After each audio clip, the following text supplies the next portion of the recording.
anil munkari narju mardatillahi radina billahi rabba wa bil islami dina bi ahmada rasula wal muslimin ikhwana.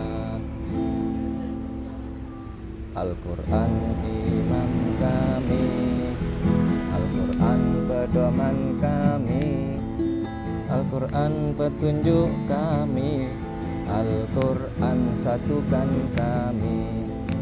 Jangan engkau menista Al-Quran yang kami cinta, kami akan membela Al-Quran segalanya. Aksi bela Islam, aksi bela Islam, aksi bela Islam, Allah Allahu Akbar. Aksi bela Islam, aksi bela Islam, aksi bela Islam, Allah Allahu Akbar. Allahu Akbar, Allahu Akbar, Allahu Akbar, Allahu Akbar, Allahu Akbar, Allahu Akbar, Allahu Akbar, Allahu Akbar. Assalamualaikum warahmatullahi wabarakatuh. Sahabat Amazing Pasuruan rahimakumullah. Selamat malam bagi yang beragama lain. Malam hari ini kita akan membahas dengan Gus Jack. Jadi saat ini banyak menyerang pemikiran umat Islam, logika-logika yang sebenarnya secara mudah bisa dipatahkan. Cuma karena orang awam dan sudah terkena virus liberal atau virus asobiah, fanatik kelompok, fanatik tokoh, sehingga logika nggak jalan, sehingga dia bisa dengan mudah dipengaruhi oleh pemikiran-pemikiran yang menyimpang atau logika-logika yang broken tadi itu. Nah, langsung saja.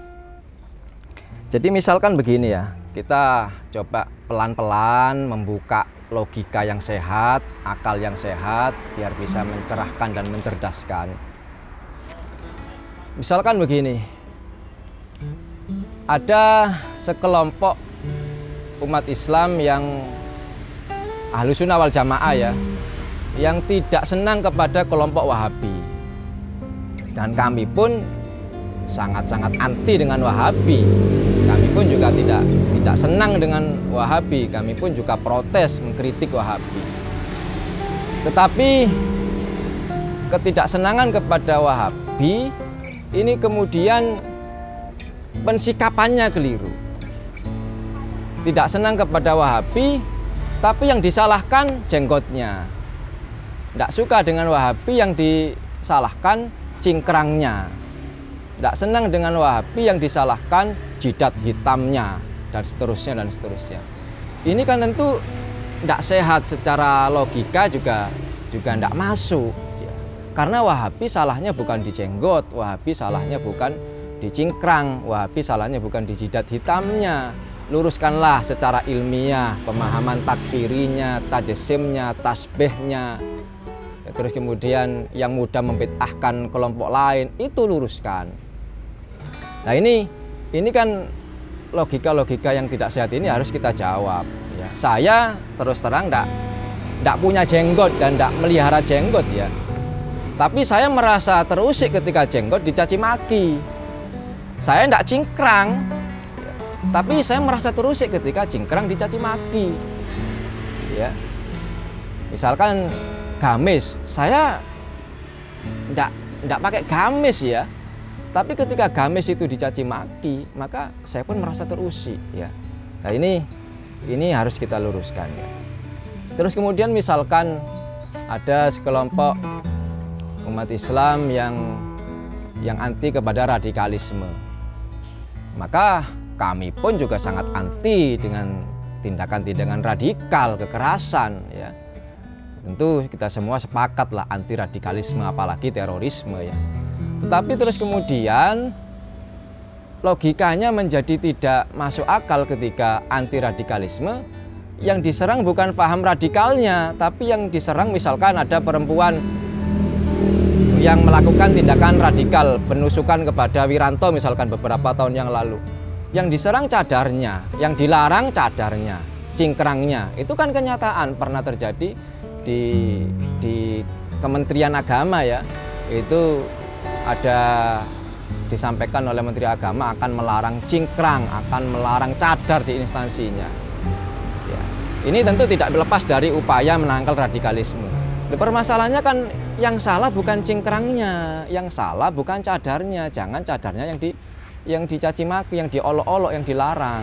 Paham radikalnya itu yang harus dilarang, itu yang diluruskan. Ini kan logika sederhana sebenarnya. Tapi kadang-kadang ketika ini yang menyampaikan tokoh, orang menjadi silo ya dengan ketokohannya. Apalagi kalau yang menyampaikan ini adalah tokoh ormas, ulama. Akhirnya orang manut. Saya pokoknya apa cari ulama. Ya tak bener ulama. Terus misalkan lagi ada tentu kita semua ya sepakat lah anti terorisme. Ya, kita mengecam keras segala tindakan terorisme. Ya. Tetapi terus kemudian yang disalahkan bukan tindakan terorismenya, tapi ajaran jihad. Karena teroris misalkan ada ya, yang dia menggunakan dalil-dalil jihad untuk disalahgunakan, mengebom di berbagai tempat yang bukan wilayah perang. Itu tidak kita pungkiri ada ya, bahwa saudara-saudara kita sesama muslim yang salah menafsirkan jihad diterapkan bukan di medan jihad ya. Nah, tetapi kemudian yang dilarang akhirnya jihadnya. Ini kan aneh dan ini fakta. Di Kementerian Agama ada sekarang revisi kurikulum, ajaran atau materi bab jihad dilarang. Ya, ini fakta. Loh, ada apa? Kalau anti teroris ya sudah anti teroris. Jangan jihadnya yang disalahkan. Kalau ada umat Islam yang salah dalam menafsirkan jihad, luruskan pemahamannya. Begini loh jihad yang benar itu. Bukan jihadnya yang dilarang. Bukan ajaran jihadnya yang terus kemudian dihapus dari kurikulum kita. Nah, ini cara berpikir yang sederhana seperti ini harus kita sampaikan ya. Misalkan lagi ada ya tentu kita semua anti juga ya dengan gerakan yang dianggap merongrong NKRI ya. Ya, jadi ada misalkan ada gerakan yang dianggap anti NKRI, menolak NKRI. Ya kita sepakat ya, siapapun yang merongrong NKRI, yang anti dengan NKRI itu paham yang keliru, harus diluruskan. Dia harus belajar tentang nasionalisme. Tetapi terus kemudian yang jadi persoalan adalah karena orang yang dianggap anti NKRI ini sering mendakwahkan khilafah, akhirnya khilafahnya yang disalahkan. Ini kan broken logic. Ini kan tidak masuk akal. Ya. Loh, kalau Anda tidak senang dengan gerakan anti NKRI, kami pun anti dengan gerakan yang merongrong NKRI.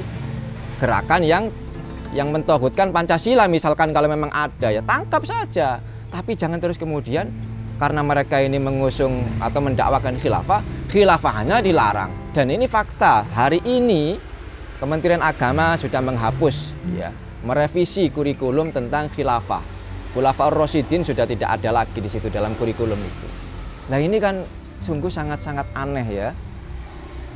Nah, terus kemudian secara spesifik ya, biar lebih gini ya, biar lebih mudah untuk membuka nalarmu yang sudah kadung fanatik dengan ketokohannya. Nanti kita akan sebut salah satu tokoh ya.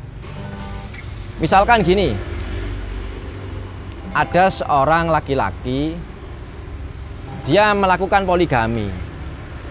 Setelah dia poligami, kemudian istri pertamanya menjadi terlantar, anaknya menjadi terlantar, tidak terurus dan sebagainya, rumah tangganya berantakan. Apakah terus kemudian poligaminya yang dilarang? Ini kan kacau yang pemikiran semacam ini. Apakah terus kemudian poligaminya yang dicaci maki? Kan tidak boleh. Kalau ada orang poligami, dia salah dalam menerapkan poligami, tidak bisa adil, menelantarkan keluarganya, anaknya tidak terurus, luruskan orang itu. Misalkan ada orang menganggap poligami ini adalah ajaran yang memang untuk sekedar mengumbar syahwat saja, nafsu seksual saja, melampiaskan nafsunya saja. dia gunakan poligami untuk melampiaskan nafsunya saja, tidak ada tanggung jawabnya misalkan, kan bukan poligaminya yang salah, ya kan? Bukan poligami yang terus kemudian dilarang. Ya, ini contoh sederhana ya, contoh sederhana yang harus kita sampaikan. Atau biar lebih spesifik ya, dengarkan ya, Anda yang masih terpengaruh pemikiran liberal, yang logika liberal yang dianut oleh tokoh-tokoh Anda ya. Misalkan gini, sederhana ya. Misalkan kita menemukan fakta, ada warga NU yang terus kemudian dia salah dalam mengartikan syariat tentang ziarah kubur, yang harusnya itu menjadi wasilah, tawasul ya, untuk minta kepada Allah, tawasul dan tabarruk ya, kepada makam aulia, kepada aulia yang sudah wafat meninggalkan kita, karena kita yakin mereka punya karomah.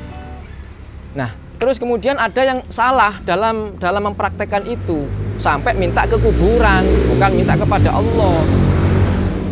Apakah terus kemudian karena ada fakta yang menyimpang seperti itu, boleh nggak terus kemudian kita menyalahkan ziarah kubur?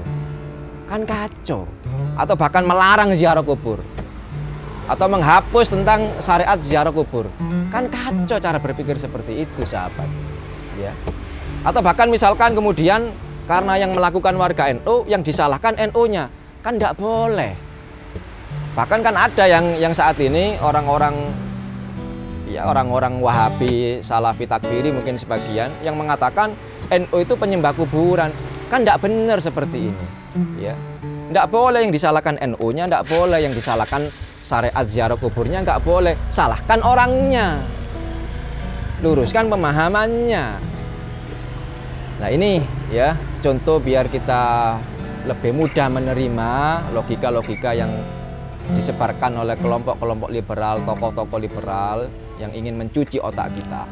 Sekarang kita akan coba buka semuanya itu. Nah, sahabat Messing Pasuruan, di sini ada sebuah video. Memang sudah lama ini, 9 bulan yang lalu Gus. 9 bulan yang lalu itu ada dalam sebuah ceramah Gus Miftah. Tentu kita sama-sama kenal beliau. Saya termasuk salah satu penikmat ceramah-ceramah beliau, jok-jok beliau yang kadang-kadang cukup segar lah ya. Saya senang dengan beliau, saya hormat dengan beliau, dan kita salut ya beliau bisa menjadi wasilah untuk Deddy Corbuzier bisa memeluk agama Islam ya. Wajib. Ya, itu kan harus kita apresiasi ya, tidak boleh yang baik harus kita katakan baik, jangan dibully. Ya kita tidak tahu apa maksudnya dan sebagainya dalam hatinya orang, itu bukan wilayah kita ya. Karena ada yang membuli Gus itu untuk entertainment, menaikkan pamor, nggak boleh lah. Kalau baik sudahlah kita katakan baik. Tetapi ini ada video beliau, nanti bisa ditampilkan, mengatakan secara jelas gamblang bahwasanya beliau anti khilafah, anti khilafah, dan mengaitkan dengan bagaimana sejarah pembunuhan Sayyidina Ali, Sayyidina Utsman itu dibunuh di zaman khilafah ya, dalam sistem khilafah, dibunuh khalifahnya. Nah, jadi beliau mengkaitkan dengan itu sehingga beliau mengatakan anti.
Jadi secara sederhana begini ya.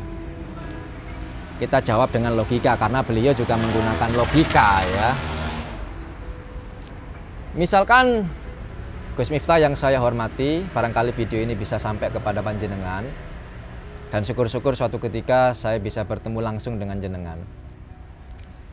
Misalkan kita juga tidak bisa menutup mata bagaimana penjajahan Amerika kepada dunia Islam, baik itu di Irak, di Afghanistan, dan di belahan dunia yang lainnya ya.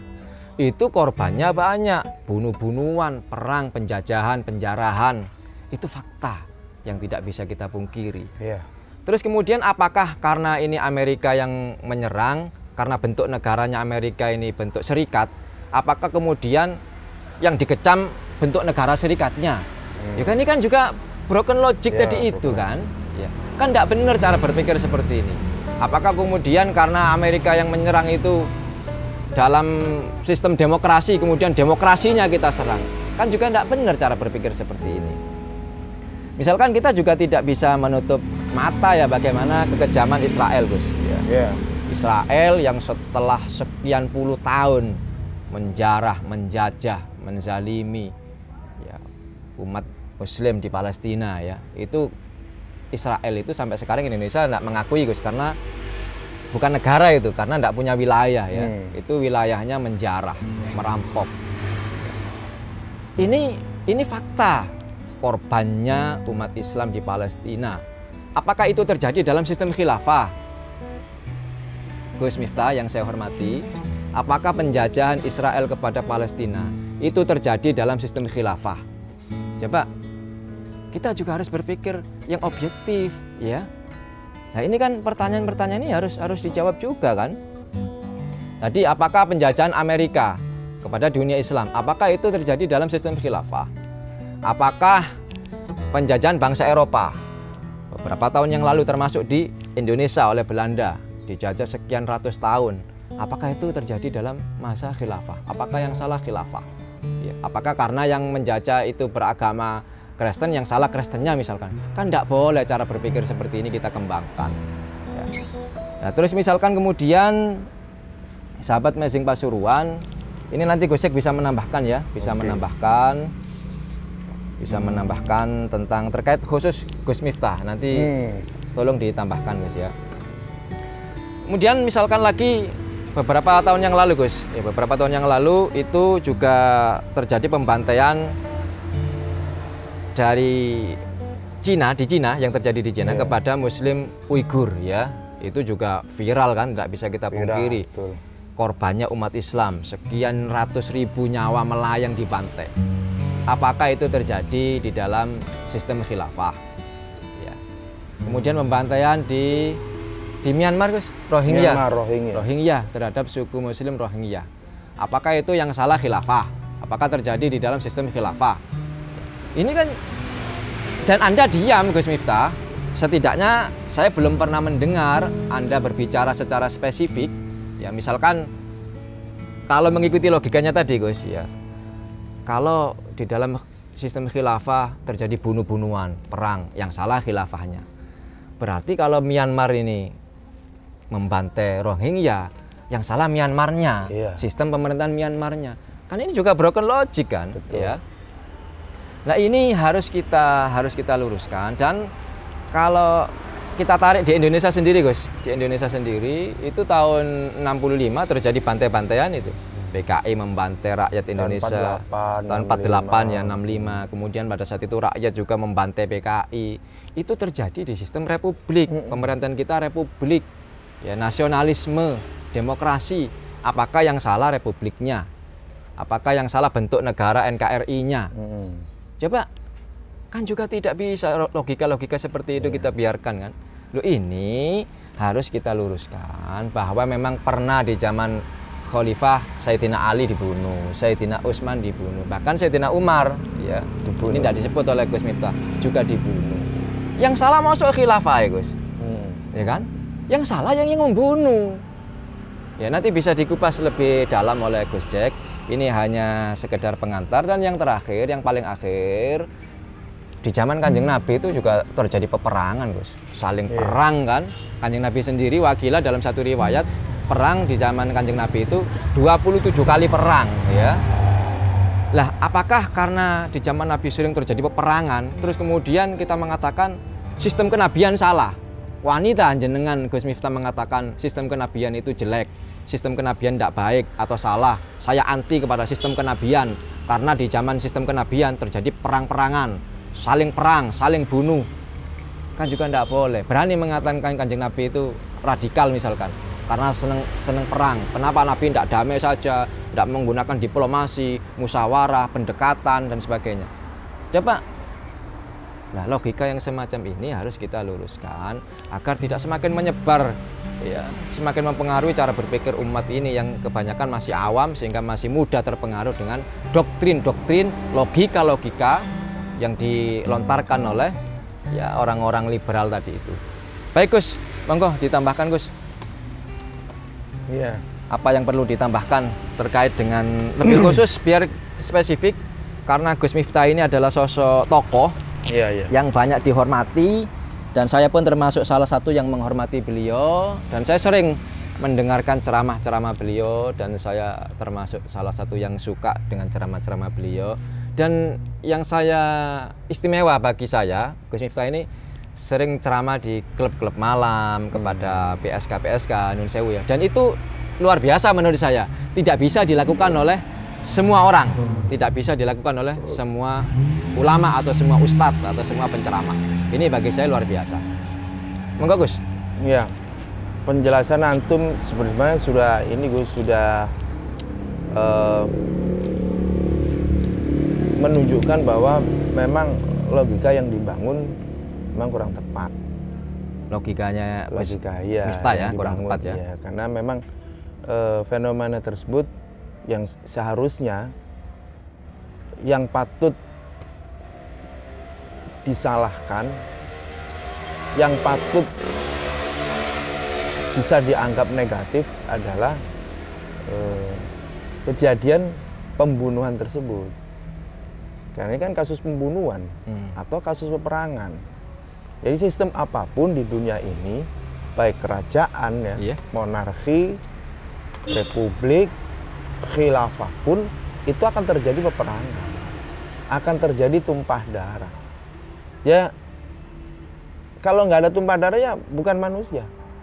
Gitu ya. Karena iya, fitrahnya ya sunatullahnya begitu. Perebutan kekuasaan itu akan terjadi dimanapun dan oleh siapapun. Kita lihat misalkan zamannya Nabi Ibrahim, Namrud, iya, ya kan? Ada pertumpahan darah juga sama. Terus Firaun, zamannya Nabi Daud perang Gus, ya kan? Sudah pernah kita kupas. Itu banyak pertumpahan darah. Itu sudah tidak mungkin. Zaman kenabian aja pertumpahan darah, apalagi zaman manusia biasa. Nah, apakah yang disalahkan itu adalah kenabiannya atau kerajaannya waktu itu? Ya tidak mungkin lah. Iya. Tidak mungkin. Kita tengok sejarah kita sendiri lah. Sing Ken Arok kaya opo, ya. Ken Arok mateni sopo, ngerebut kekuasaane sopo. Sing salah apa? Kerajaan itu. Dia ono sejarah nyalano kerajaan Singosari. Ndak ono. Bukan sistem kerajaannya yang salah ya. Iya, sing salah. Oh, Ki Ken Arok ngene mateni tunggul ametung, ngepek bojone iki. Nah, itu yang harus kemudian dilakukan penelitian kenapa terjadi seperti itu ya. Apakah sistem kerajaannya? Ya kan bukan.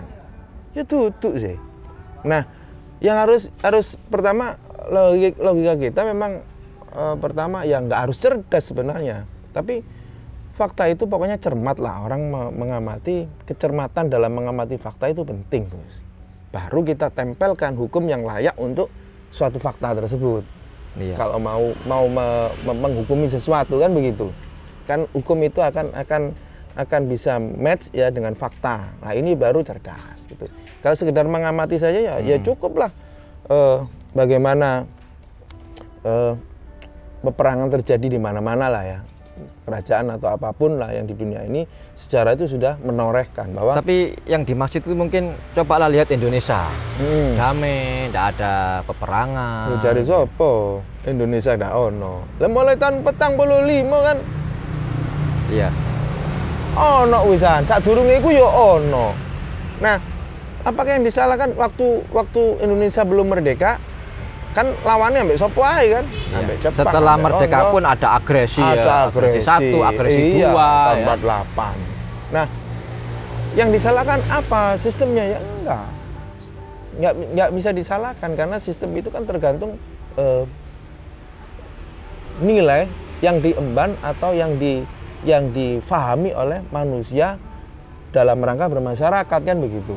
Oh yang bagus iki sing apik iki. Oh ganti iki ae. Ya dulu kan kita kerajaan, terus ganti republik. Kenapa kok nggak protes? Kan begitu. Kudune kan protes wong kerajaan-kerajaan itu. Iya. Ternyata nggak protes. Ya ini kan kesepakatan berarti. Nah, sistem itu adalah kesepakatan. Kalau sepakat ya sudah. Dulu pernah kan jadi negara serikat pernah Gus. Pernah. Jadi negara serikat RIS itu kan berubah lagi sekarang NKRI ya, Negara Kesatuan lagi. Loh apa ganti bermasalah, ganti kupas. Ya ternyata kan secara kita juga banyak pergantian sebuah bentuk negara kan gitu. Harusnya ya wajar saja, tergantunglah kesepakatan tokoh-tokoh bangsa ini bagaimana nih. Pasti ada yang menentang, ada yang setuju. Itu lumrah, sunatullah lah. Nah, balik maneng bahwasanya Sayyidina Umar pun juga disuduk, lek jare wong Jawa Timur disuduk teko mburi waktu sholat subuh kan. Padha karo Sayyidina Ali. Sing nyuduk sapa iku? Virus, Abu Lu'lu'ah. Wong ndi iku? Wong Persia. Sing api-api pura-pura mlebu Islam. Orang Persia ya? Orang Persia, Majusi dia. Majusi ya. Nah, sing disalahno sapa? Kok iso sing disalahno Sayyidina Umar ya? Iya, khilafah kan ya. Khilafah sing disalahno. Mosok kate sing disalahno. Kok duduk Persiane sing disalahno ya? Kok duduk Majusine ya? Iku ndak masuk akal kok. Lek nyalano Majusine. Nyalano iya. Persiane yo gak masuk akal. Ya harusnya orangnya ya. Yo Abu Lu'lu'ah iku sing disalahno. Harusnya ngono. Begitupun juga Sayyidina Utsman, Sayyidina Ali. Siapa sing mateni? Ya sing mateni iku sing salah, bukan sistem. Iya, termasuk Sayyidina Utsman yang disebut oleh Gus Miftah. Itu kan kaum pemberontak kan ya yang membunuh ya. Pemberontak, sing buhot. Nah, terus dari pernyataan beliau itu kan sebenarnya tidak ada salahnya Gus ketika dinyatakan bahwa setelah Khulafaur Rasyidin itu tidak ada khilafah. Beliau mengatakan tidak ada khilafah yang sukses. Yang sukses. Berarti ono khilafah akhirnya kan ngono. Iya. Cuma tidak sukses kan ngono. Padahal kan menurut kita kan sebenarnya sudah berakhir ya Khulafaur Rasyidin ya. Sudah berakhir setelah Hasan bin Ali radhiyallahu taala anhuma ya. Terus lek ono khalifah sing luwih apik teko Sayyidina Utsman, Sayyidina Ali, beliau baiat Gus. Nah, perkara ana sing luwih apik apa enggak iku ya apa jare Allah engko lek bener-bener memang ono kan ngono. Tapi kan pernyataan itu mengindikasikan atau bisa dipahami bahwa memang Gus Miftah ini mengakui khilafah itu ada, khilafah itu sukses Gus. Siapa? Berarti kalau menurut beliau berarti zamannya Sayyidina Abu Bakar sukses dong. Iya. Sayyidina Abu Bakar sukses dong. Jadi memang ono khilafah sing ndak sukses. Ya siapa? Itu ada benarnya di situ ya. Ada benarnya. Jadi yang benar kita benarkan Gus ya. Yang benar kita benarkan. Jadi beliau menganggap pada saat itu tentu Sayyidina Abu Bakar sukses ya dalam kekhilafahannya. Cuma yang kita luruskan ketika beliau menyinggung pembunuhan Sayyidina Ali dan Sayyidina Utsman ya. Itu yang kita luruskan ya. Bukan khilafah yang salah. Bukan khilafahnya yang salah. Tapi yang membunuh yang salah. Sama juga tadi ya ketika di zaman dulu ya. Ketika PKI membunuh 7 jenderal ya, pahlawan revolusi itu, membunuh ulama, membunuh kaum santri. Masuk sing salah Pancasila karena dalam negara kita waktu itu dasarnya Pancasila. Masuk sing salah Negara Kesatuan Republik Indonesia. Yang salah ya PKI ini. Iya, ya uang pembunuh-pembunuhnya itu yang. Nah, ini memang ya kudu cermat mengamati cermat, fakta iya supaya ndak broken logic lah, nyambung. Terus ya aku setuju ambek Gus Miftah iki. Iya, ono sing setuju maneh apa? Iya. Lek ono khalifah sing luwih apik timbange Sayyidina Utsman ambek Sayyidina Ali, baiat. Ya aku baiat lek ono temen anjene. Loh, tapi kan lek nurut hadis-hadis ndak ono. Nggak ada ya. Ndak ono wis kaya dua orang terbaik itu wis ndak mungkin ono. Kecuali menurut akidah kita ya Ahlussunnah wal Jamaah bahwa nanti ada seorang pemimpin yang adil yang akan menyelimuti bumi ini dengan kemakmuran, kesejahteraan, keadilan. Sapa iku? Ya Imam Mahdi. Engko ono pancene sing mimpin wong Islam sak dunia, ya iku wis dikabarno ambek Rasulullah SAW. Dan itu saya yakin Gus Miftah juga paham ya, cuma tidak pernah beliau sampaikan ya. Harusnya ini kan harus disampaikan juga bahwasanya nanti ada khilafah ala minhajin nubuwah sebagaimana yang disampaikan oleh Kanjeng Nabi ya. Iya, mungkin iku sing disindem ambek Gus Miftah. Ya mungkin disindem karena memang lek ditokno iku mungkin dadi wong iki iso memahami Gus Miftah iki ya percaya ambek khilafah ternyata ngono lho. Percaya ambek khilafah ala minhajin nubuwah. Iya, mungkin begitu. Jadi memang kalau saya berkomentar berpendapat memang ada benarnya ya Gus Miftah, ada benarnya. Hanya saja itu yang antum tadi jelas jelentreh kan tadi. Jadi pencermatan suatu fakta sehingga kita bisa memilah ya, memilah dan memilih yang mana yang harus kita ambil sebagai contoh, yang mana yang harus kita buang supaya tidak terulang. Karena semua itu jadi ibrah untuk kehidupan kita sekarang. Sehingga tidak mudah terprovokasi, tidak mudah kita itu menggunakan kata jihad dalam hal-hal yang salah secara syariat, Gus. Jangan sampai ya kayak tadi yang di ini jihad belo jenenge wong jarine sapa? Iya. Belo Prabowo. Rasaku ndak ono rasaku lho ya. Gak ono sing jihad. Ya. Nanti jihad belo Prabowo ndak ono. Gak ada ya. Tapi lek belo Islam iya, walaupun mungkin belo salah satu oknum ya Allah itu balik nang atine dhewe-dhewe lek aku lho. Jaraku gak tahu krungu sing ngono. Mungkin iku Gus. Ya, baik, luar biasa. Jadi kita ini ngaji pemikiran ya. Karena ada yang bertanya, coba ngaji kitab. Aku tak ngaji kitab nggo pondok, Cak. Tengok pondok ngaji kitab saya ya, ngaji kitab. Itu ada kita punya channel sendiri. Saya channel pondok ya. Dan yang ngaji kitab sudah banyak. Cuma sing ngaji pemikiran yang meluruskan pemikiran-pemikiran broken logic tadi itu, ini yang masih kurang. Sing nahi mungkar terhadap penyimpangan pemikiran, penyimpangan akidah, ini yang masih kurang. Makanya kita mengambil peran di situ, lebih fokus di situ. Dan terakhir sebelum kita tutup Gus, seandainya Gus Miftah ini menyampaikan saya anti khilafah ala HTI, maka saya tidak akan berkomentar. Oh, iya. Itu urusan Gus Miftah dengan HTI, saya tidak akan komentar. Tuh. Tapi beliau fik menyatakan saya anti khilafah ansih ya. Maka kita merasa harus terpanggil untuk meluruskan, karena Sayyidina Abu Bakar itu khalifah memimpin kekhilafahan, Khulafaur Rasyidin itu. Apalagi beliau menyangkut pautkan dengan pembunuhan Sayyidina Ali, Sayyidina Utsman dan tadi sebagainya tadi yang beliau sampaikan ya. Baik, sahabat Mesing Pasuruan, berapa menit Min? 33. Baik, saya pikir sudah cukup. Mudah-mudahan ini ngaji pemikiran ini bisa mencerahkan dan mencerdaskan akal sehat kita semuanya. Sekali lagi kita hormat dengan Gus Miftah dan kita sayang dengan beliau. Jangan sampai terbawa dengan broken logic tadi itu Gus. Iya. Baik, demikian. Kurang lebihnya mohon maaf. Wa akhiron walafu minkum. Assalamualaikum warahmatullahi wabarakatuh.